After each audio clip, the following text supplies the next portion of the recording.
Assalamualaikum warahmatullahi wabarakatuh.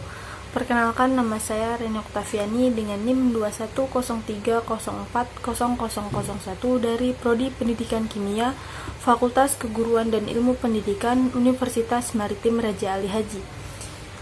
Pada kesempatan kali ini, saya akan membuat video untuk memenuhi tugas individu pada mata kuliah Pancasila dengan dosen pengampu Bapak Dedi Anggriawan, MSI.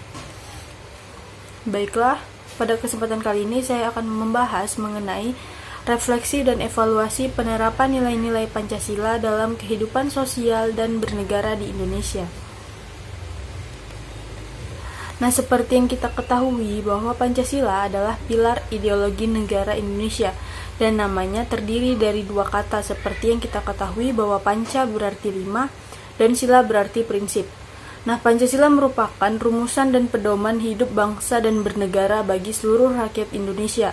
Jika melihat bagaimana nilai-nilai itu diterapkan dalam kehidupan sehari-hari, Pancasila itu terdiri dari 5.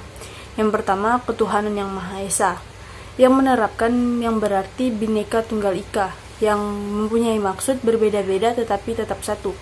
Nah, dari kata tersebut memiliki arti kita harus tolerir, misalnya menghormati orang yang berbeda keyakinan.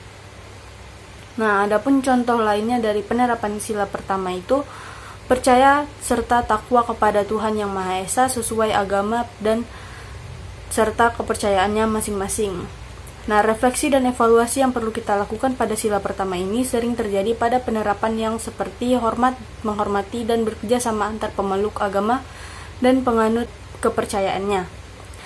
Nah, masih banyak juga warga Indonesia yang sering tidak menghormati antar satu agama dengan agama yang lainnya, seperti mengolok-ngolok agama lain dan merasa agamanya paling benar.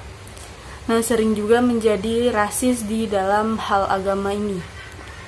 Yang kedua, kemanusiaan yang adil dan beradab, yang berarti bahwa kita mengakui semua orang dalam hak kewajiban dan status hukum, masyarakat dan agama, dan menganjurkan saling toleransi antar manusia tanpa membedakan ras, suku, agama, dan lain-lain. Nah, contoh dari penerapan sila kedua ini yaitu senantiasa menjaga adab atau kesopanan, kehalusan, dan kebaikan budi pekerti di dalam berbagai kondisi. Nah, adapun refleksi dan evaluasi yang perlu kita lakukan pada sila kedua ini yaitu menjaga kesopanan dan kehalusan dan kebaikan budi pekerti yang masih banyak juga di masyarakat Indonesia ini yang tidak mempunyai kesopan santun, seperti tidak sopan ketika berbicara dengan orang yang lebih tua. Nah, hal ini dapat kita evaluasi pada sila kedua ini. Bisa kita evaluasi pada diri kita sendiri maupun orang di sekitar kita. Yang ketiga, persatuan Indonesia. Nah, persatuan Indonesia ini yang berarti masyarakat bangsa Indonesia dalam pelaksanaannya dengan bangga menggunakan bahasa daerah atau bahasa Indonesia sebagai bahasa pergaulan sehari-hari, kemudian mempertahankan budaya Indonesia dalam kehidupan sehari-harinya seperti pakaian adat, tarian, alat musik, dan bahasa daerah. Nah, contoh dari penerapan sila ketiga ini yaitu mencintai dan mengkonsumsi produk dalam negeri agar perekonomian di dalam negara lebih maju. Dan yang kedua ada rela berkorban demi kepentingan bangsa. Nah, refleksi dan evaluasi yang perlu kita lakukan pada sila ketiga ini adalah menggunakan barang lokal. Nah, masih ada beberapa masyarakat Indonesia yang sering menggunakan produk luar negeri dan jarang menggunakan produk lokal. Nah, ini bisa menjadi bahan evaluasi dan refleksi kita untuk kedepannya dapat menggunakan bahan produk lokal.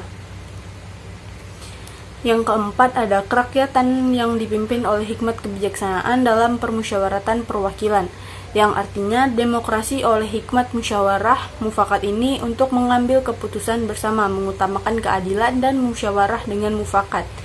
Contoh penerapan sila keempat ini yang pertama ada tidak melaksanakan kehendak orang lain. Yang kedua, keputusan itu diambil berdasarkan musyawarah mufakat untuk mencapai mufakat dilaksanakan bersifat kekeluargaan. Yang ketiga, menghormati hasil musyawarah sekalipun bertentangan dengan pendapat kita dan pelaksanaannya dengan sepenuh hati. Nah, adapun refleksi dan evaluasi yang perlu kita lakukan pada sila keempat ini yaitu mengenai musyawarah mufakat. Nah, sekarang musyawarah mufakat sudah jarang dijumpai orang ketika berdiskusi atau membicarakan sesuatu untuk mendapatkan suatu hasil keputusan yang diputuskan bersama. Nah, kebanyakan sekarang itu orang banyak menggunakan cara voting atau rule spin. Nah, hal ini dapat kita evaluasi agar musyawarah mufakat di Indonesia akan lebih menjadi lebih bagus lagi.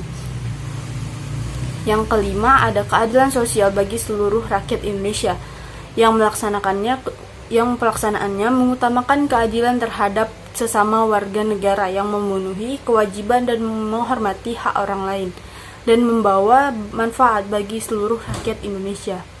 Contoh dari penerapan sila yang kelima ini yaitu berani memperjuangkan keadilan baik untuk diri sendiri maupun untuk orang lain dan membantu orang lain untuk memperjuangkan keadilan. Yang kedua, ada tidak mengganggu orang lain dengan apa yang kita lakukan dan menegur siapapun yang mengganggu ketertiban dan keamanan di tengah masyarakat.